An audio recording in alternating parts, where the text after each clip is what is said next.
ఓసారట ఒక ఆయన ఆదివారం పూట మంచి మాంసం ఇంట్లో భార్య వండితే ప్లేట్లో పెట్టుకొని కూర్చున్నాడట.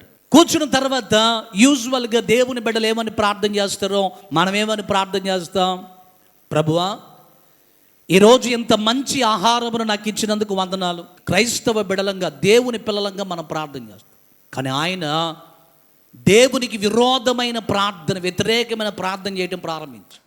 ఇదిగో ప్రభువా, ఈ ఆహారము, ఈ మాంసం నువ్వు ఇచ్చింది కాదు.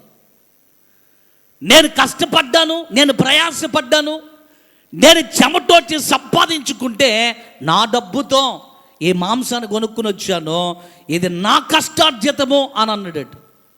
అని కళ్ళు తెరిచేసరికే ఆ ప్లేట్ అక్కడ కనపడలేదట. ఏమైపోయింది ఆ ప్లేట్ అంటే, ఎక్కడి నుంచి వచ్చిందంటే ఓ వీధి కుక్క ప్లేట్ పట్టుకుని పోయింది, శుభ్రంగా తినేసింది. చెప్పండి, కృతజ్ఞత లేని మనుషులు ఈ రోజున చాలామంది. మా సంపదే, మా సామర్థ్యమే, మా తెలివే, మా జ్ఞానమే అని అతిశయపడేవారు, గర్వించేవారు చాలామంది ఉన్నారు. ప్రభువుని స్తుతించకుండా ప్లేట్ ముందు పెట్టుకున్నాడు, శుభ్రంగా నాన్ వెజ్ కుక్కకు దొరికింది ఆ రోజు. ఎంతమంది లేరు చెప్పండి అలాంటి వారు? దేవుడు నీకు ఇచ్చిన దానిని బట్టి ప్రభువును స్తుతిస్తూ ఉన్నావా?